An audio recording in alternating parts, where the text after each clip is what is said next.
সন্ধ্যা করবে কাফের অবস্থায়, আবার ওই একই মানুষ সন্ধ্যা করবে ঈমান অবস্থায়, আবার ফজরের টাইম যখন হবে তিনি কাফের হয়ে যাবে।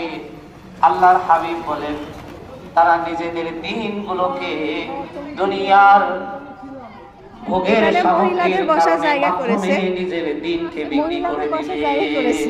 আজকে দেখেন না ভাই, একটু দেখি সত্য কথা হারিয়ে গিয়েছে,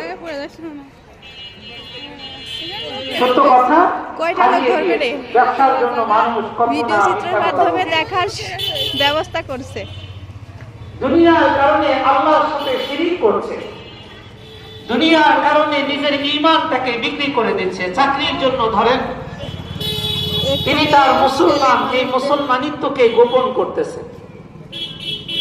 তা আল্লাহ হাবিব বলেন এরকম একটা সময় আসবে যে সময়ে মানুষ সকালে ঈমানদার থাকবে, আবার কোন কারণে তিনি সন্ধ্যাবেলায় কাফের হয়ে যাবে।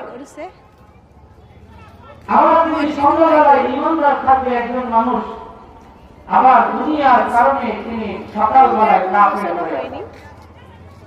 এই অবস্থাতে নবী আলাইহিস সালাতু ওয়াস সালাম বেশি বেশি করে ঈমানকে নবায়ন করার জন্য বলেন যে আমার কোন আমলটার কারণে অন্তর থেকে মুখ দিয়ে ভালোভাবে একদম গভীরভাবে মসজিদ প্রাঙ্গণ সদর আপনারা সবাই আসবেন। এভাবে খাবারের দোকানটা একটু দূরে করেছে, আমরা যাচ্ছে খাইতে, ভিড় কম আছে খাবারের দোকানে। এখন তেমন ভিড় হয়ে পারিনি, 15তম ওয়াজ মাহফিল।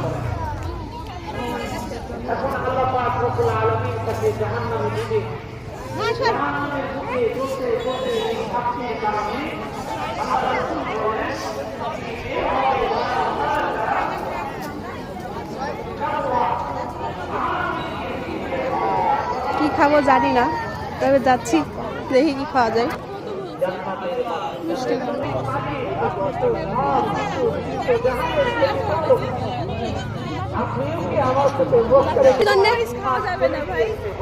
আচ্ছা বলেন তো ভাইয়া, ঝালমুড়ির নাম বেকআপ হলো কি জন্য? আমরা এখন খাচ্ছি বেকআপ ঝালমুড়ি। ভাই বলেন, ঝালমুড়ির নাম দিয়েছেন কেন বেকআপ? আপনার কি ব্রেকআপ হয়ে গেল নাকি?